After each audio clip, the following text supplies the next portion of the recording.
बिस्मिल्लाहिर्रहमानिर्रहीम अस्सलाम वालेकुम। Welcome to my YouTube channel. उम्मीद है आप सब खैरियत से होंगे। अल्लाह पाक आप सब खैर आफियत से रखे, हमेशा खुश रखे।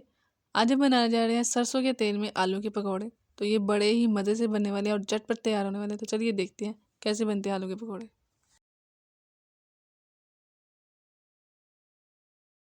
यहाँ पे ले लिया है आधा कप बेसन, इसको मैंने छान लिया था। 2 चम्मच इसमें डालेंगे मैदा।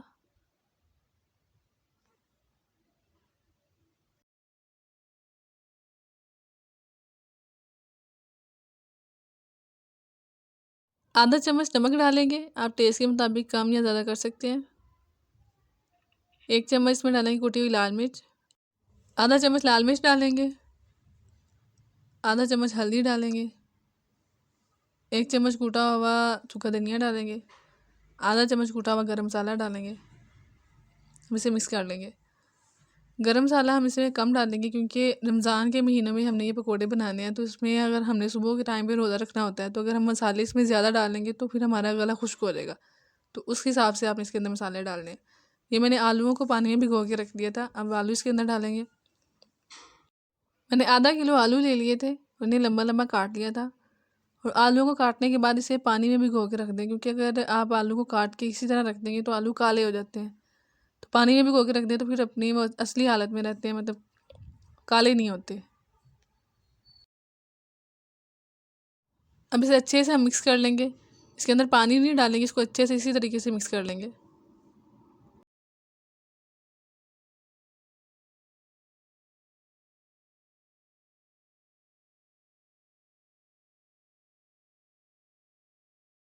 अब ये अच्छे से मिक्स हो गया। अब इसे आधा घंटा के लिए रख देंगे ताकि ये अपना थोड़ा सा पानी छोड़ दे।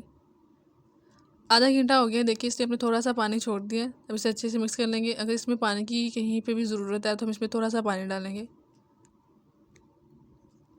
अब इसमें 2 चम्मच पानी डालेंगे, उसको अच्छे से मिक्स कर लेंगे। आप इस तरीके से पकोड़े बनाएं तो एक तो पकोड़े बहुत ही अच्छे से बनते हैं और बाज़ारी स्टाइल में बनते हैं, जिस तरीके से बाज़ार से मिलते हैं। उसका टेस्ट भी बहुत अच्छा आता है और हम बना भी रहे हैं सरसों के तेल में, तो हेल्दी भी हैं और उसका टेस्ट भी बड़ा डिफरेंट आएगा। आप इसको ज़रूर ट्राई करें।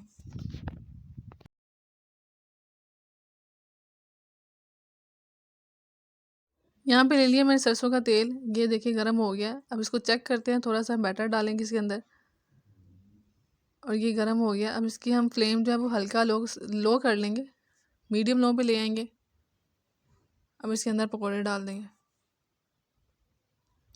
हम मीडियम आंच पे ही पकाएंगे ताकि ये जो हमारे पकोड़े हैं वो अंदर से पक जाए। हाई आंच पे रखेंगे तो हमारे जो है ना वो बाहर से जल जाएंगे, बाहर से पक जाएंगे लेकिन अंदर से वो प्रॉपरली पकेंगे नहीं। इसलिए हम लो या मीडियम फ्लेम पे रख के आप इसे पकाएं। और सरसों के तेल में पकाने से पहले आप सरसों के तेल को अच्छे से गर्म कर लें ताकि उसकी जो स्मेल है वो ख़त्म हो जाए। अगर हम उसे गर्म नहीं करेंगे और इसी तरीके से वहाँ पे खाना बना लेंगे या कोई पकोड़े वगैरह तल लेंगे, उससे क्या होता है कि जो सरसों के तेल की जो मिठास होती है या जो मिठास सी मीठी जो उसकी स्मेल होती है वो इसके अंदर आती है। तो मे भी आप लोगों को वो पसंद ना आए, तो इससे बेहतर है कि आप उससे पहले अच्छे से गर्म कर लें, उसकी जो स्मेल है वो उसको ख़त्म कर लें ताकि फिर उसके बाद आप उसके अंदर पकौड़े बनाएं तो बड़े अच्छे से उसका फ्लेवर आ जाता है। तो आप इस रेसिपी को ज़रूर ट्राई करें, बताइए कि आपको ये रेसिपी कैसी लगी है।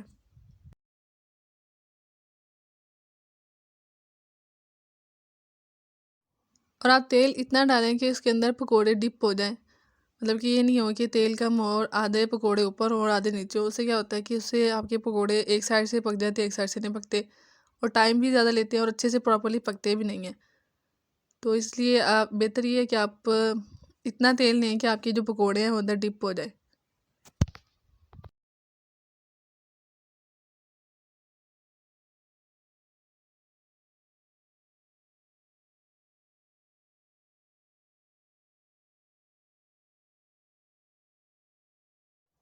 अब इसकी साइड चेंज करेंगे, हल्की आंच में ही हम इसे बनाएंगे।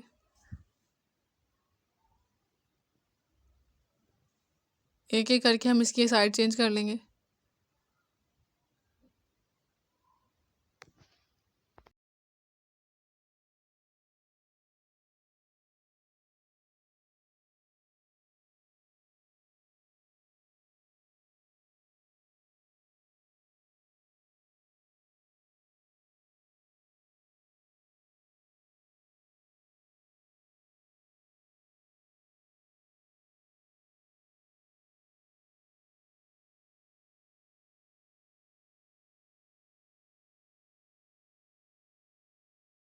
अभी पकोड़े हो गए हैं फ्राई, अब इसको हम निकाल लेते हैं।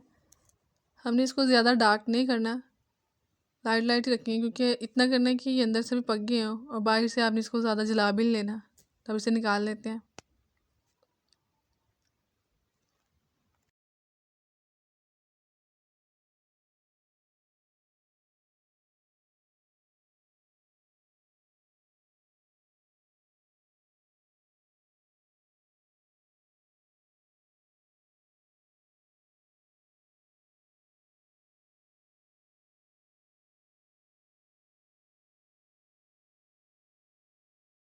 तो बाज़ार जैसे बिल्कुल पकोड़े तैयार हैं, आप इसको रफ्तारी में लें और रफ्तारी इंजॉय करें। बिल्कुल आपको ऐसा नहीं लगेगा कि हम क्या खा रहे हैं, ये आप सरसों के तेल में बने हुए देसी खाना है, आप इसे इंजॉय करेंगे रफ्तारी में। ये इतना हमारी सेहत के लिए नुकसानदेह भी नहीं है। फ़ैट तो चलो है इसके अंदर, लेकिन इतना वो नहीं है कि हमारे लिए नुकसानदेह, क्योंकि ये देसी खाना है। तो आप इसे इफ्तारी में ज़रूर ट्राई करें। तो उम्मीद है आपको हमारी आज की रेसिपी अच्छी लगी होगी। अगर रेसिपी अच्छी लगी है तो रेसिपी को लाइक और शेयर कर दीजिएगा। मेरे चैनल पे नए हैं तो मेरे चैनल को सब्सक्राइब कर दीजिएगा। जल्दी मिलते हैं एक नई वीडियो के साथ, तब तक अपना और अपने घर वालों का ख्याल रखिएगा। अल्लाह हाफ़िज़।